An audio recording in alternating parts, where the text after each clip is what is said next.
Tonight, my interview with the freedom fighter leading his country to democracy. Amid massive protests in the streets of Venezuela, Assembly Leader Juan Guaidó swears himself in as president of Venezuela to massive cheers from the people. Tonight, in his first American television interview, Juan Guaidó, the man the United States and the rest of the free world recognizes as president of Venezuela, joins me now. Bienvenido, señor. Thank you, Trish. Thank you. Thank Tell you me, to your audience and greetings. Thank you. Tell me, what is happening right now in Venezuela? ¿Qué está pasando ahora en Venezuela? Well, in Venezuela, we have a movement for freedom, for democracy, that has taken years of work and sacrifice to build, a majority through protests to win elections, to ally ourselves with the world that recognizes today the fight for democracy in Venezuela. And tomorrow we'll have a big protest, also on Saturday, in the National Parliament. We have passed the protection of assets in the case of PDVSA. There was an announcement by the United States as well that will no longer allow pillaging from Venezuela. We're talking about $700 billion in pillaging for the taxpayers' money. That's 4 times the GDP of Venezuela, in a country where annual inflation is 2 million%. We're talking about the debt that represents 53% of the GDP over 5 years. This is a movement that's very strong for freedom in Venezuela, where in Venezuela is mobilized, is aware that it can change very soon. I spoke to President Trump this afternoon. He says he wants to help the people of Venezuela. All options are on the table. What do you need? Yo hablé con el presidente Trump esta tarde. Él dijo que quiere ayudar a la gente de Venezuela y que todas las opciones están en la mesa. ¿Qué necesita usted? That's very important. Now, the people, the Venezuelan people that need medicine, food, that's at the center of our policy. The humanitarian aid passed and approved by the United States, the European Union, and other countries in the region. That was the first priority, humanitarian aid. Now Venezuelans live on $3 a month. That's a tragedy. That is impossible to survive under these conditions. That's the priority, that emergency. Then create spaces, and we have the support of the United States and President Trump to seize the usurpation of power, transitional government, and free elections to restructure Venezuela, a country that needs prosperity. And once again, we need private property, private businesses, industry to generate and create jobs, to transform the society. The pressure that's been exercised supporting our democratic cause by the United States, Europe, Canada, that's been fundamental throughout this process. Muy importante. Now, I know that Maduro says you're a criminal, sir. I know that your life is in danger. How are you preparing? Maduro está diciendo que tú eres un criminal. Yo sé que su vida está en peligro ahora. ¿Cómo se prepara usted? Well, focused on our people, we have put our life at risk at the service of Venezuelans for a long time. We are a generation that, not because of age, but because of the momentum, the times that we had to live under a dictatorship. We saw how democracy was lost. We took it for granted in Venezuela, and unfortunately we lost it. Now we're in the process of recovering it. So we fear that our children are used to a subsidy, or that they will not be able to walk on the streets, that when they open the faucets they will not have water supply, to see that 40 people have been murdered, killed in the past week just for protest, and some of them are being tortured, and they're not able to see their parents environment. Some of them 12-year-old children that have been kidnapped just for protest, and we should not fear facing a dictatorship. Now we have appointed ambassadors to countries that have recognized us. Also, we're working on the PDVSA because throughout that company, the money of Venezuelans have been stolen, has been pillaged for many years. In other words, you don't have any fear for your own life, though? Entonces, ¿no tiene usted miedo para su vida ahora?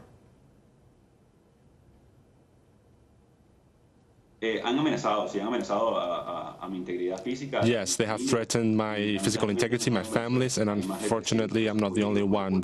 There's over 300 political prisoners. Juan Guaidó,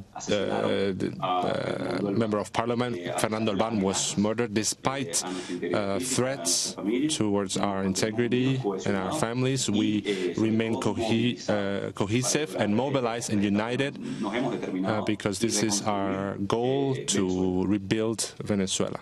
Hay mucho valor. Do you have the support of the military? Maduro says you don't. ¿Tiene usted el apoyo de las Fuerzas Armadas? Porque Maduro dice que no.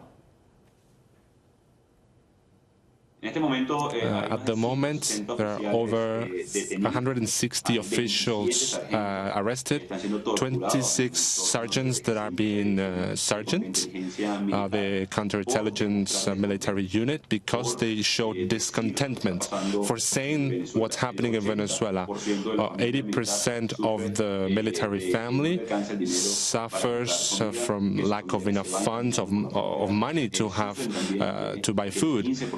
15% of the population have been forced to flee the country. There's not only discontentment, but also the willingness to change the situation in Venezuela, and I think that soon they will be on the side of the Constitution. You said there are protests this week, tomorrow, and also on Saturday. ¿Usted dice que hay protestas esta semana? Yes, tomorrow there will be today it was unprecedented of the protests and demonstrations were millions of people in 53 cities in Venezuela, 200 cities around the world. Wherever there's a Venezuelan national, there's a representative for democracy of our country. That is crucial, especially when we are facing a dictatorship that is naked in front of the world, and because Venezuelans know that this administration cannot solve the problems of Venezuela. We are always within the framework of the Venezuelan Constitution. Tomorrow, the daughters of one of Maduro's American hostages will be on this program. What can you do to help them? Mañana tendremos familia de los presos en este programa. Las hijas de un preso americano. ¿Qué puede hacer? ¿Qué puede hacer usted para ayudarlos? Well, we're going to achieve this very soon, the cease of the usurpation of national sovereignty.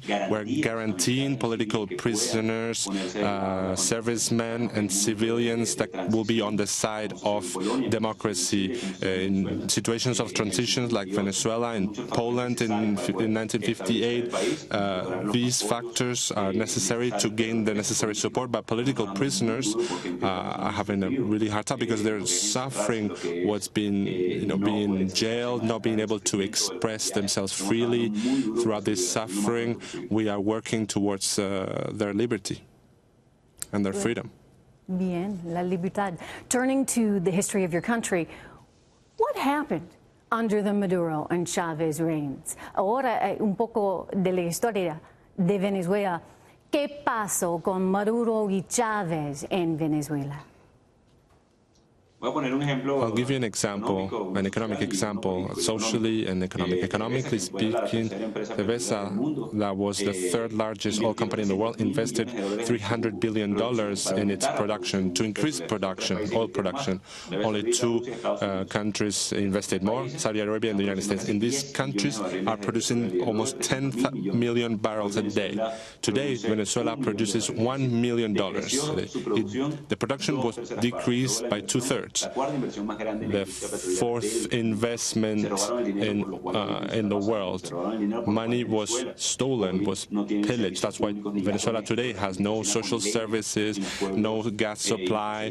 They're cooking with a wood fire. They destroyed and ruined one of the most prosperous companies in the world that supports an oil-producing country. That's why the production of assets supported by the United States is very important, because pillaging cannot continue. We need to protect the industry to make it prosperous again. In a political sphere, they denied the opposition's legitimacy.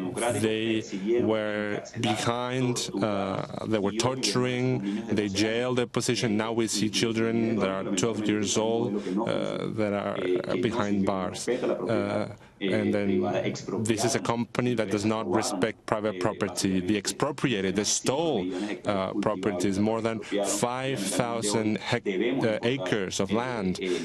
So we need to guarantee what's basic. 80% of food must be imported right now because they destroyed the farming industry in Venezuela. You see, I know. How long will this transition take?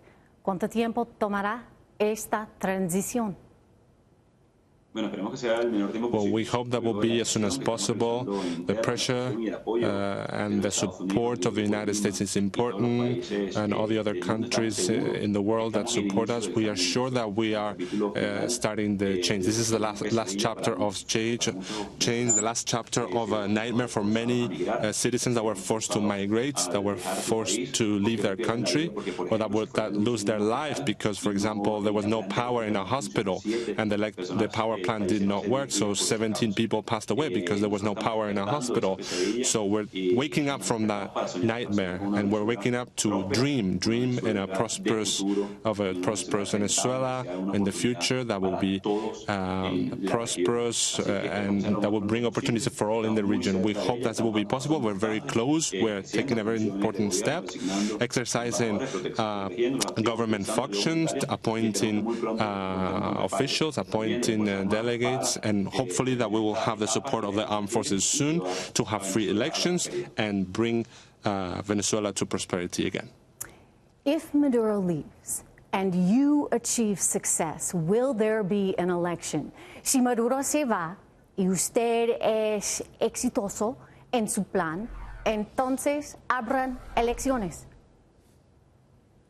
Yes, there will be elections, so that is crucial, and in the short term, our Constitution, Article 133 of our Constitution, mandates that the President of the National Assembly will take on the executive powers to call elections in the shortest period of time possible. Those elections will give stability to the country. We are just attending an emergency right now. We want to attract foreign investment. We want to participate in the oil industry, to have enough energy for the country in the region, and we want to definitely carry out a definite change in the country, in the region. ¿Cómo está su familia? How is your family right now? Your wife, your daughter, su familia, su esposa, su niña? We are very committed and very focused. They're working very hard for the future of Venezuela and their children, to paint a smile on our face when we talk about our youth. That's what we're building a future for our children. Nowadays, this is a huge motivation, and this is unique. But like any family that is worried about the threats, etc., and the pressures, but we are focused on the development of our country.